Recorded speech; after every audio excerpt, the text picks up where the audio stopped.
Hi అండి. Welcome back to our channel. ఇవాళ recipe అయితే ఎగ్ బిర్యానీ ఎలా చేయాలో చూద్దాం.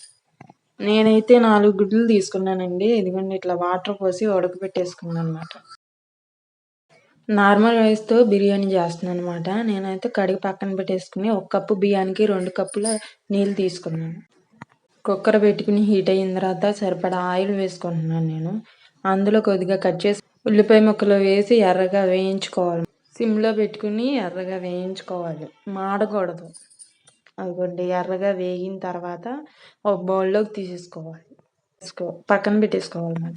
మనం కట్ చేసి పక్కన పెట్టుకున్న ఉల్లిపాయ ముక్కల్లో పావువంతు ఫస్ట్ వేయించుకున్నాం కదా, తర్వాత ఉన్న ముక్కలు కూడా ఆయిల్లో వేసి ఫ్రై చేసుకోవాలి. మాడకుండా జాగ్రత్తగా వేయించుకోవాలి. ఉల్లిపాయ ముక్కలు వేగిపోయిన తర్వాత జాపత్రి, జాజికాయ, జాజి పువ్వు, లవంగాలు, దాల్చిన చెక్క, కాయి, యాలకులు ఇవన్నీ వేసుకుని బాగా వేగనివ్వాలన్నమాట. బాగా వేగనిచ్చిన తర్వాత 1.5 స్పూను అల్లం వెల్లుల్లి పేస్ట్ వేసుకోవాలి. అవి బాగా సిమ్లో పెట్టి వేయించుకోవాలన్నమాట. అదిగండి బాగా సిమ్లో పెట్టాలి, లేకపోతే మాడిపోతుంది. జాగ్రత్తగా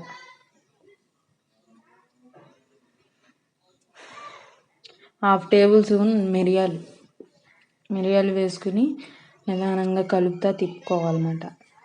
అదిగోండి నేను ఎట్లా తిప్పాను చూసారా, సేమ్ అట్లానే చేయండి, టేస్ట్ అయితే బాగుంటుంది. ఇప్పుడు టమాటా ముక్కలు వేసుకోవాలన్నమాట. బాగా ఫ్రై చేయక్కర్లేదు, లైట్గా పచ్చివాసన పోయే వరకు వేయించుకుంటే సరిపోద్ది టమాటా ముక్కలు. తర్వాత 4 గుడ్లు విడిగా నేను ఫ్రై చేసుకున్నాను, కొద్దిగా ఆయిల్ వేసి బాండీలో తిప్పుతానే ఉండాలి, లేకపోతే గుడ్డు అనేది దానికి అంటుకుపోయి విచ్చిలు పోద్ది. చూడండి నేను అట్లా తిప్పుతున్నాను, అట్లాగే తిప్పండి.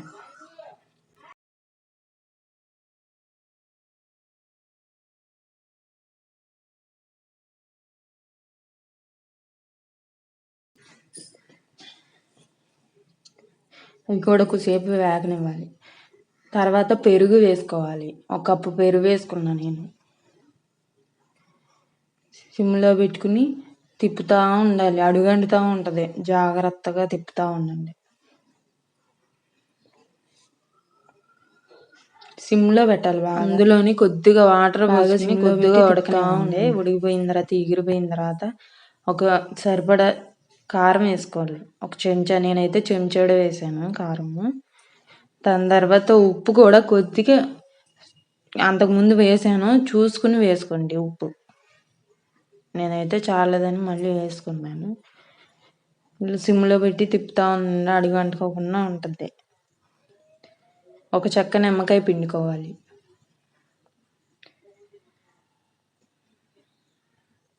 చక్కగా కలుపుతూ ఉన్నారనుకోండి, ఆ నిమ్మకాయ మొత్తం పేరుకి మసాలాలకి బాగా అంటుకుంటుంది అన్నమాట. సిమ్లో పెట్టండి బాగా. షాజీరా వేసాను 1 టేబుల్ స్పూన్, 1 టేబుల్ స్పూన్ ఏమో జీలకర్ర వేసాను, 1/2 టేబుల్ స్పూన్ ఏమో గరం మసాలా వేసాను, 1/2 టేబుల్ స్పూన్ ఏమో ధనియాల పొడి వేసాను.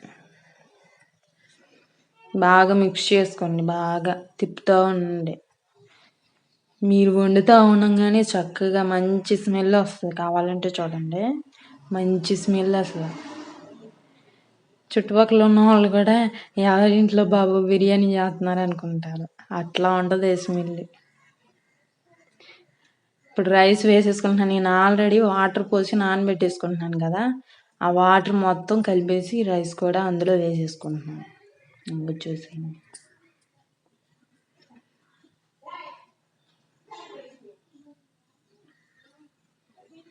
కొత్తిమీర, పుదీనా కూడా వేసేసాను.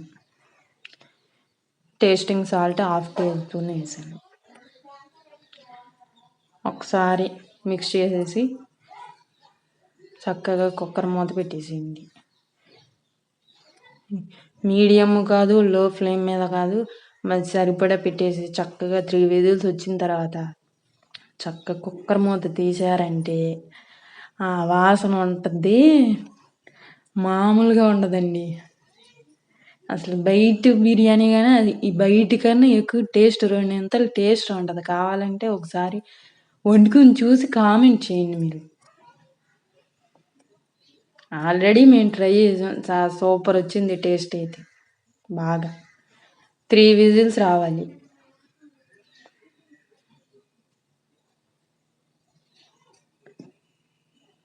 టేస్ట్ అయితే మటుకి అదిరిపోయింది అంతే. రెస్టారెంట్ స్టైల్లో అదిరిపోద్ది. ప్రెషర్ అంతా పోయిన తర్వాత చక్కగా కుక్కర్ మూత తీసేయండి. అదిగోండి చూసారా ఎట్లా ఉందో బిర్యానీ. మామూలుగా లేదు. మా ఇంట్లో వాళ్ళందరూ లొట్టలు వేసుకుంటే తినేశారు. మామూలుగా కాదు. ఫస్ట్ వేయించి పెట్టుకున్న ఉల్లిపాయ ముక్కలు అదిగోండి అట్లా గార్నిష్ చేసుకోవాలన్నమాట. కొత్తిమీర, పుదీనా, ఈ నిమ్మకాయ ముక్క ఇవన్నీ పెట్టుకొని గార్నిష్ చేసుకున్నాను. అంతే, ఎంతో టేస్టీగా